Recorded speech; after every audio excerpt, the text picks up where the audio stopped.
نبی علیہ الصلوۃ والسلام کیا فرماتے ہیں؟ کہا لوگو مرو اولادکم بالصلاۃ وہم ابناء 7 سنین، کہا جب تمہارے بچے 7 سال کے ہو جائیں نا، ان کو مسجدوں کے اندر لے کے جایا کرو، ان کو نمازوں کا حکم دیا کرو۔ اور یہ الگ بات ہے ہمارے پتے بڑے گرم ہیں، بلکہ اللہ کے نبی تو چھوٹے چھوٹے بچے حسن و حسین، آپ کی نواسی امامہ، آپ نماز میں سجدوں کی حالت میں ہوتے تھے، وہ آپ کے اوپر بیٹھ کے کھیلتے رہتے تھے۔ ایسی آنے بڑے ہیں کوئی بچہ مسیتے، ہماری نمازیں صحابہ کی نمازوں سے بھی افضل ہیں، یہی گمان ہے نا ہمارے۔ یہ سختیاں چھوڑ دیں، آنے والی نسلوں کو تیار کریں اسلام کے لیے، دین کے لیے۔ ان کو لٹیرا نہ بنائیں، ان کو کاروباری نہ بنائیں، دنیا کی ضرورت کے لیے جتنی ضرورت ہے اتنا ان سے کروائیں، لیکن اصل سوچ یہ رکھیں ہم نے ان کو آخرت کے اندر کامیاب ترین انسان بنانا ہے، آخرت کے حوالے سے، اور آخرت کے حوالے سے اعمال صالحہ ہوں گے جو بندے کے کام آئیں گے، اور کوئی چیز کام نہیں آنے والی۔ اور اولاد بہترین صدقہ جاریہ ہے۔ نبی علیہ السلام فرماتے ہیں بندہ مر جاتا ہے، اس کے عمل کا سلسلہ کٹ جاتا ہے، ختم ہو جاتا ہے، کیونکہ وہ تو مر گیا ہے۔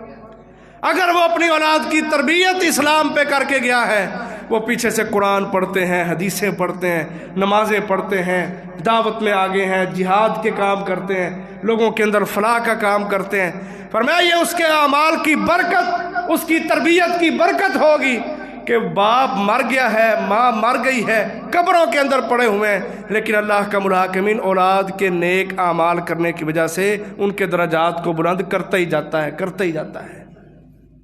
یہ بعد میں ختم کرواؤ، کل کرواؤ، 40واں کرواؤ، فلانا کرواؤ، فلانا کرواؤ، ان چیزوں سے بالا تر ہو کے اولاد کی تربیت قرآن و سنت پہ کر جاؤ،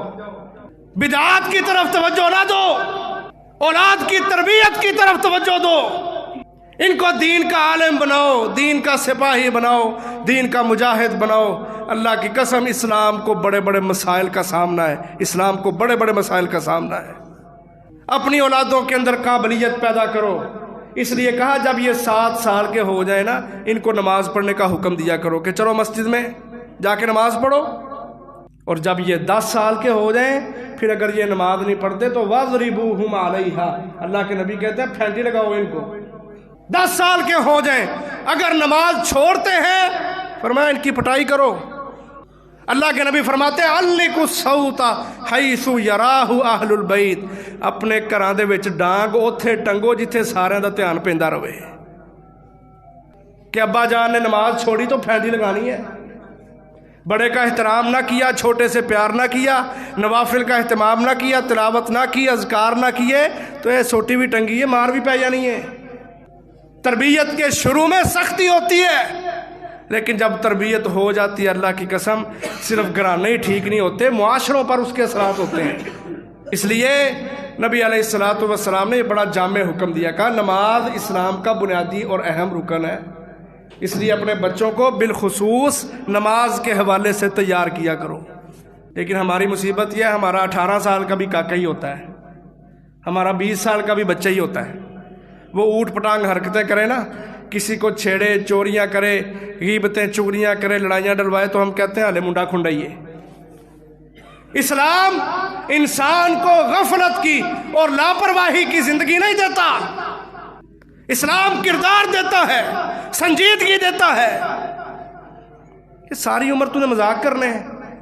ساری عمر تم نے جگتیں لگانی ہیں، ساری عمر کاکا ہی رہنا ہے،